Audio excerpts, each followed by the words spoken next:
Я работаю здесь. I work here and sometimes show this place to journalists. Это место. Когда-то в этом In this building, the headquarters of the National Socialist Party were located.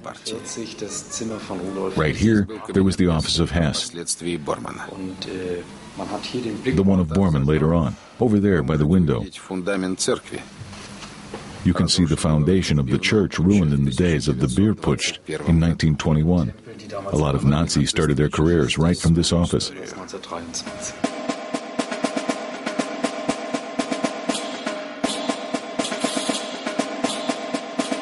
In 1987, at the age of 93, former friend and party deputy of Hitler, Parteigenosse Hess, hung himself at the ancient Spandau prison.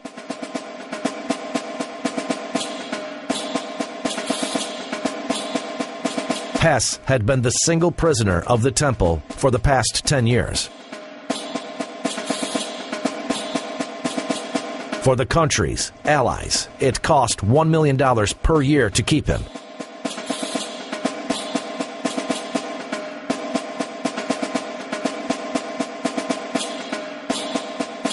And the circumstances of his death were not less mysterious than his long but tragic life.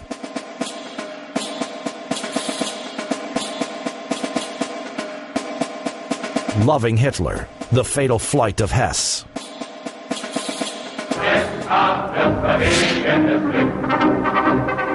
Spring of 1941, Great Britain shudders under Luftwaffe air raids.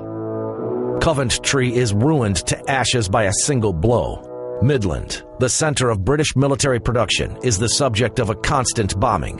The air alarms are so frequent that every evening the London citizens used to head habitually for the subway without even waiting for another alert warning.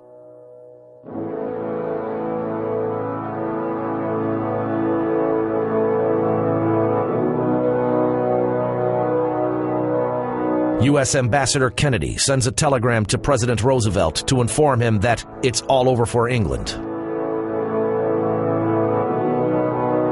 This small island, separated from resources, heavily injured by the war, resists the huge European continent, all working for fascist Germany.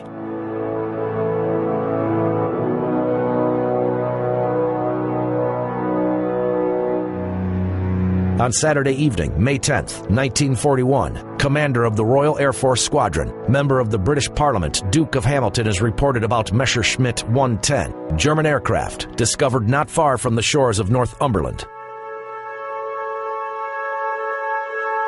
The Duke decides it's an undoubted error, for such an aircraft would have never reached that remote point due to the lack of fuel. Next moment, he receives a new note informing that the aircraft fell down and was burning on the earth. The pilot, calling himself the name of Alfred, is alive. He arrived in England with a special mission and wants to talk exclusively to Duke.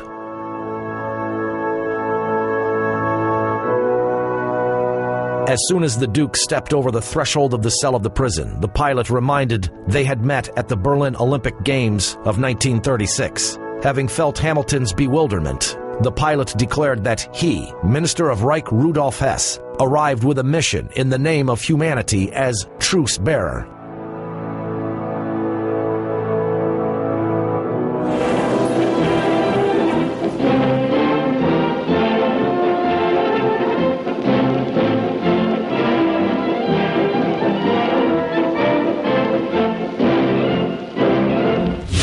The impossible happened. In the absolute secret, Reichsminister Hess, dressed in a Luftwaffe uniform, departed in the direction of England just a few weeks before the invasion of Germany into the Soviet territory. Twice had he to dive into the rescue fog above the North Sea to hide himself from the Royal Air Force Speed firefighters. To avoid anti-aircraft batteries, he flew just several hundred meters above the earth. Having reached the location of the Duke's estate, according to the map, Hess rocketed upward and threw himself out of a completely new Messerschmitt, which got into a spin, then smashed. Lucky to have not broken his neck when landed, he limped to the nearest farmhouse, where he was arrested by the local authorities. Having searched Hess, they found 2 business cards. One card belonged to Karl Haushofer, author of the famous Lebensraum theory about lesser peoples that became a basis for the Hitler's theory of Nazism. The other one was of his son Albert. These two men were from the highest ranks of the German Reich. The Brits were puzzled when a Luftwaffe officer fell down from the sky right in their hands. The pilot recommended himself Alfred Horm. By the way, his initials AH were the same ones as of Adolf Hitler and Albert Haushofer. I'm not aware of whether it was by chance or not, but there is such a fact. Rudolf Hess explains the goals of his mission.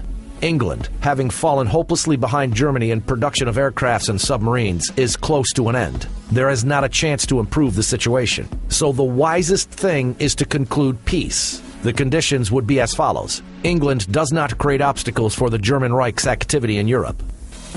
Germany provides full freedom for England in the Royal Imperial Districts. In case England rejects the opportunity, Hitler would feel free to crush the island, to hold it after the war as a subordinate state. Churchill was watching a Marx Brothers comedy when they informed him about the appearance of Hess. As it is known, Churchill watched the movie to the end, even in spite of the breaking news. Why did the Prime Minister react just like that? Whether he was so overwhelmed that he could not immediately take any decision and continued watching his film, or alternatively managed to bear down an explosion of emotions as a true gentleman. Churchill refuses to consider Hess with his peaceful suggestions to be a truce bearer. Arrested the same day, the latter becomes imprisoned until the end of his life. During the war, Hess is being kept at the London Tower, and afterwards at the Berlin Spandau. To understand what could have led Hess to such a tragic end, let us return for a while to a May day of 1920.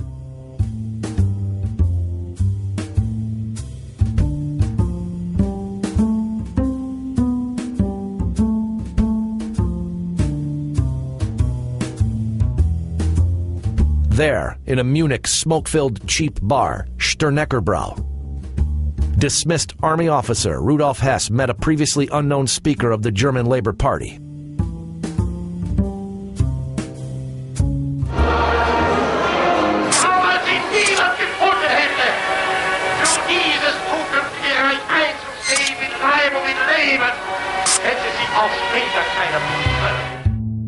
That evening, the whole life of Hess was drastically changed. The orator spoke enthusiastically about issues important for Hess, as well, talking of betraying people, saying that it were the Jews to be guilty in everything. In the end of the speech, the small public of the bar arranged an ovation. Little by little, the love of Hess for Hitler turned into a kind of personal dependence. It is worth noting that, in the evidence of people close to Hess, he did anything for Hitler, even in case the natural feelings of decency and honor had been against.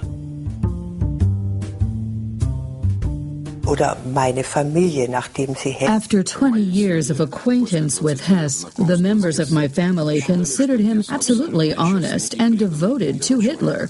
Hess adored everything Hitler did, trying to protect him from any harm. There is a number of my grandfather's remarks where he mentions an absolute servility of Hess in relations with Hitler. In early 20s, in the days of Hitler imprisonment in Landsberg, Hess had been his personal assistant. It was Hess who wrote down the book, My Struggle, while Hitler had been dictating it, several parts of the book, not less. Hess influenced a lot at forming the Führer cult of personality in the party.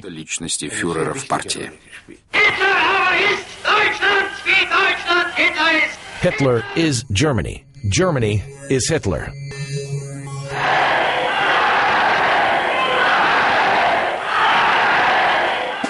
Thus, the most devoted friend of Adolf Hitler was in Churchill's hands, the one who participated in the Mein Kampf writing. It was Hess who introduced the word Führer into rotation, making every anti-fascist shudder, and formulated the goals and tasks of the National People's Society in July 1921. It was Hess to whom Hitler granted the right to assume decisions on all party questions in 1933.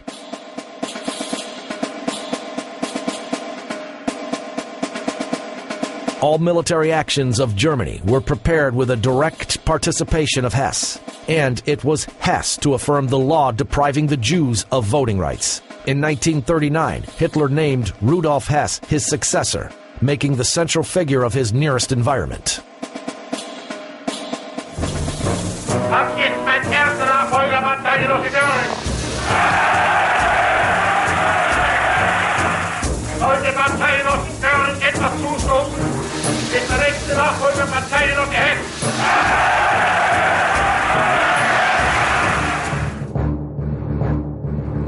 In the Second World War history, there are just a few events creating background for such a big number of suppositions. So, who was he, Rudolf Hess? A truce bearer or a betrayer?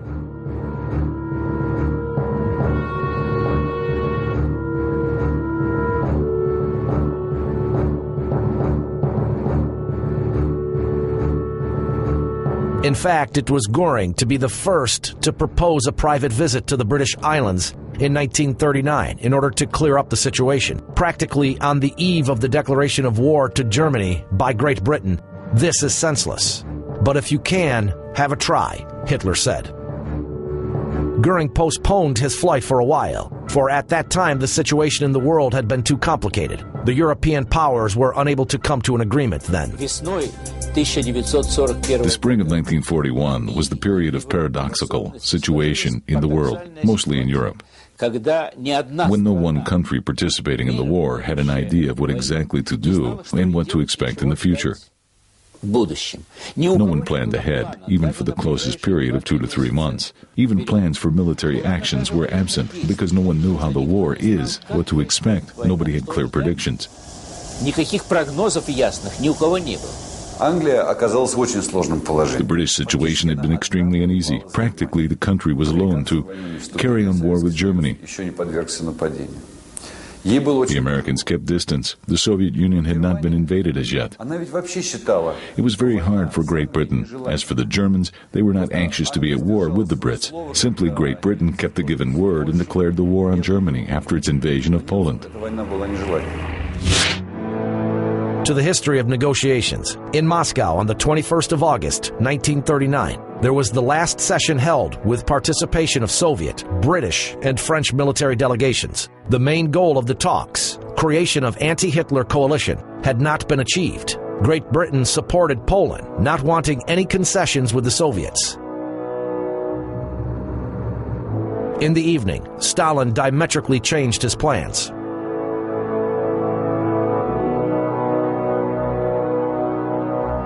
Stalin decides to conclude a peaceful treaty with Hitler. He sends him a telegram containing agreement to accept Minister of Foreign Affairs Ribbentrop.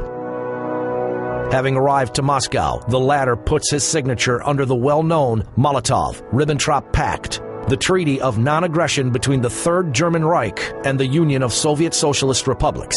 According to the secret protocols attached, the Soviet Russia obtains a part of eastern Poland. The official visit of Göring to Poland is cancelled. But 20 months later, unexpectedly for everyone, Hess departs for England.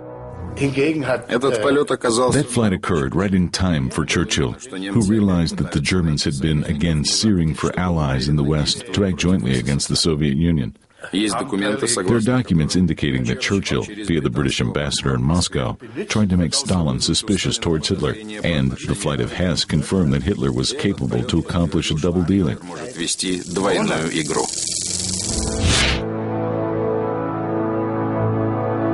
From the memories of Field Marshal Wilhelm Keitel, who happened to be by the side of Hitler exactly when the latter was informed about the escape of his vice, Hess must have gone mad. Hitler said, "It should be something wrong with his brains. It is quite obvious from the letter he left for me as if written by someone else." There he informs he departs for England to stop the war using his acquaintances with influential Englishmen. But what acquaintances could have helped Hess to conclude a peaceful treaty? There were two men closely familiar with Hess to provide the required acquaintances for him, namely Dr. Karl Haushofer and his son Albert, the ones who were in friendly relations with Lord Hamilton, being aware of his relationship with the British opposition and sympathy to Nazi Germany. In 1920, pilot Lieutenant Rudolf Hess, demobilized after the First World War, became a student of the Munich University. There, student Hess writes a work under the title of "Big Problems Are Always Solved by Blood and Iron," asserting that national unity can be revived only under the rule of a people's leader, never afraid of a bloodshed in case of necessity. Approved by professorate and students, the work obtained a university reward. Karl Haushofer, the teacher of Hess, was among those who noted the outstanding student. In addition to his higher school course of geopolitics, Haushofer proved to be an expert of Eastern philosophy, mysticism, and theosophy.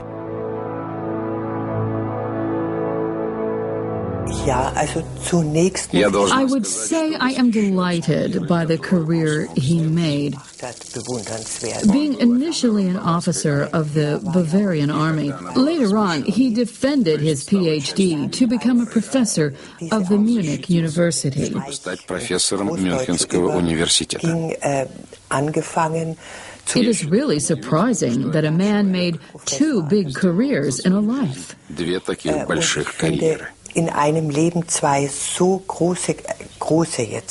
200 years, the Haushofer's family had been busy exclusively with natural science without any interest to esoteric. Никакой эзотерики. Only when my grandfather was in Japan in 1908, he studied Buddhism and Zen Buddhism, for he lived there. Karl was not occupied by esoteric. Albert, well, he dealt with astrology.